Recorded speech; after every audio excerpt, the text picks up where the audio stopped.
quem fala é o Judes, Renato Judes, professor de filosofia, doutorando, pesquisador, gremista estoico, sommelier de memes, vegano, dentre outras coisas mais.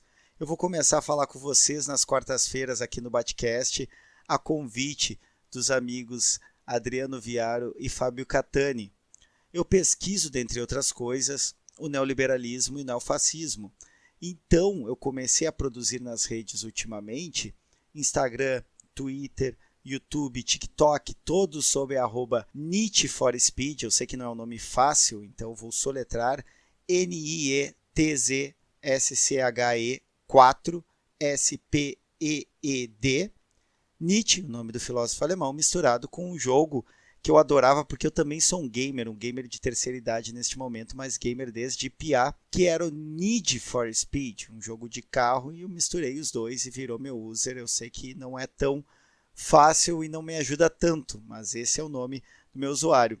Comecei a produzir conteúdo sobre a extrema-direita, principalmente para entender as estratégias da extrema-direita, os símbolos que ela se utiliza. Ela já não é mais tão óbvia como ela foi outrora, não é mais tão fácil encontrar uma suástica, mas é fácil encontrar símbolos roubados da cultura pagã. Também, como eu disse, trato de estratégias da extrema-direita, como o caso Monark trouxe à tona, e foi meu primeiro vídeo sobre a janela de Overton, e vai ser o assunto de hoje. Por que o assunto de hoje? Porque nós estamos sempre sujeitos, primeiro, a responder, a reagir. Nosso campo político, eu digo campo progressista de modo geral, se tornou refém dos debates propostos pela direita. Essa é uma estratégia da direita e da extrema-direita de controlar a narrativa. E o que tem a ver essa tal de janela de Overton? Como eu expliquei nesse vídeo, mas talvez alguns de vocês não tenham visto, a janela de Overton é uma teoria que dá conta de quais assuntos são aceitáveis no debate público, ou seja, se há 100 anos atrás a gente propusesse um debate sobre a inferioridade dos negros a partir de uma perspectiva racista branca, em muitas sociedades esse seria um tema plausível. Com o tempo, as sociedades progrediram em seus valores culturais, ou tentaram pelo menos, e obviamente, como é justo e como é correto, o tema do racismo é um tema que passou a ser interditado no debate público, ou seja, ele não é aceitável ou minimamente aceitável.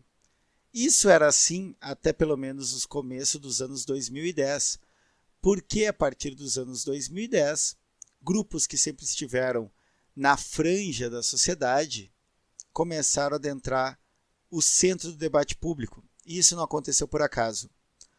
Um movimento estadunidense chamado Alt-Right, que tem esse nome baseado na webzine, na página web criada por Richard Spencer em 2010, chamado The Alternative Right Web Scene, começou a se dar conta que, ao escandalizar com suas pautas, porque são pautas de supremacistas brancos, de misóginos, de antifeministas, antidireitos LGBTQIA+, anticotas, enfim, como são temas bastante sensíveis na sociedade, eles se deram conta que o primeiro passo para normalizar esse tipo de debate, esse tipo de preconceito, era o escândalo.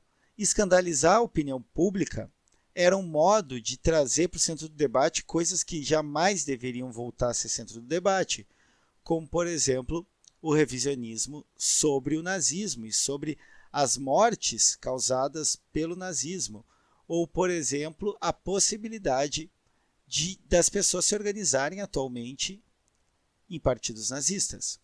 A janela de Overton propõe que um tema que é considerado tabu ou rechaçado de antemão do debate público, para voltar a ser aceito, ele não é aceito de uma vez por todas ou de uma hora para outra.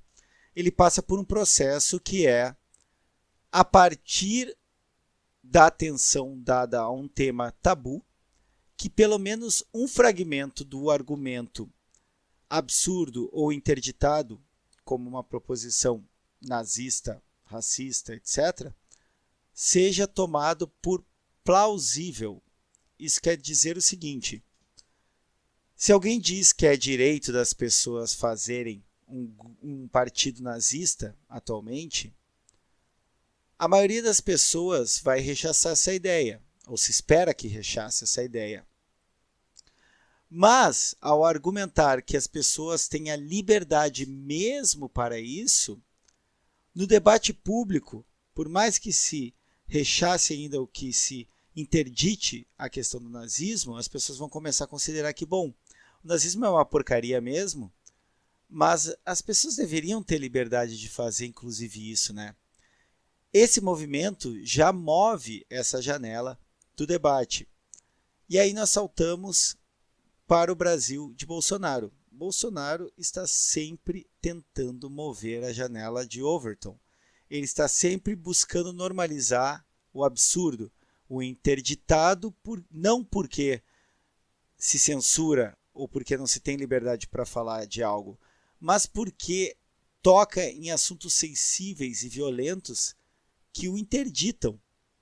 Não é normal, não deveria ser normal, não deveria ser aceitável a gente estar debatendo em 2022 ideias LGBTQIA+, fóbicas, ideias racistas, ideias machistas, ideias nazistas. Isso não deveria ser normal. Mas, com esse controle do debate da narrativa proposto pela alt-right lá, que nasce lá em 2010, como eu falei para vocês, esse tipo de debate voltou à tona e por mais que haja repúdio dos grandes meios de comunicação e de grandes influenciadores, um assunto que antes não circulava para um grande público, um assunto absurdo que antes não circulava, passa a circular. Essa é a nossa conversa de hoje, uma introdução sobre o que eu vou falar daqui em diante.